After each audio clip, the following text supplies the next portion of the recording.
കൊയിലാണ്ടി എടവണ്ണ സംസ്ഥാന പാതയിൽ അപാകതകളും അപകടങ്ങളും നിത്യസംഭവമായ സാഹചര്യത്തിൽ വിവിധ വകുപ്പുകളുടെ നേതൃത്വത്തിൽ തയ്യാറാക്കി കളക്ടർക്ക് നൽകിയ റിപ്പോർട്ട് വെളിച്ചം കണ്ടില്ല.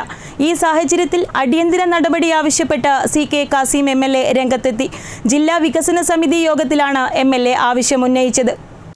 കിലോമീറ്ററിന് 4 കോടിയിലധികം രൂപ മുടക്കി പ്രവൃത്തി പൂർത്തീകരിച്ച കൊയിലാണ്ടി എടവണ്ണ സംസ്ഥാന പാതയിലെ അപാകതകൾക്ക് പരിഹാരം കാണാനാവാതെ അപകടങ്ങളും മരണങ്ങളും തുടരുന്നതിനിടെ മുൻ സർക്കാരിൻ്റെ കാലത്ത് നൽകിയ റിപ്പോർട്ടും വെളിച്ചം കണ്ടില്ല.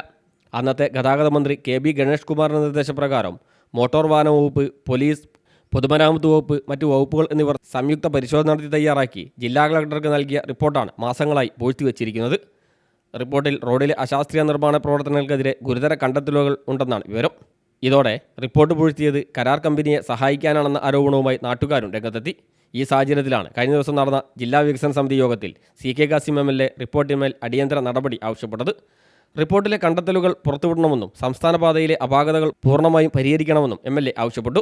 നേരത്തെ മാസങ്ങൾക്ക് മുമ്പ് യാത്രക്കാരുടെ കണ്ണിൽ പൊടിയിടാൻ ചില സ്ഥലങ്ങളിൽ അറ്റകുറ്റപ്പണികൾ നടത്തിയെങ്കിലും അതും ഫലവത്തായിരുന്നില്ല. കാരശ്ശേരി പഞ്ചായത്തിലെ ഓടത്തെരുവ്, മുക്കം, മുല്ലോടി ജംഗ്ഷൻ ഭാഗങ്ങളിലാണ് റോഡ് താഴ്ന്ന സ്ഥലങ്ങളിൽ വീണ്ടും അശാസ്ത്രീയമായി റീടാറിംഗ് നടത്തിയത്. അതിനിടെ സംസ്ഥാന പാതയിലെ നിർമ്മാണ തകരാറുകൾ കരാർ വ്യവസ്ഥ പ്രകാരം പരിഹരിക്കുന്നതിൽ PWD KSTP ഡിവിഷന് വീഴ്ച സംഭവിച്ചതായി മനുഷ്യാവകാശ കമ്മീഷൻ കണ്ടെത്തിയിരുന്നു.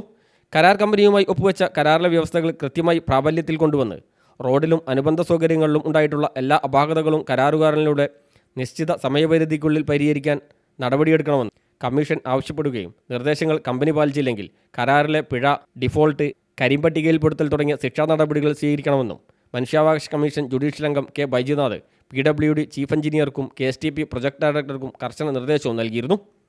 Fasal Babu, news bureau, Mukkam.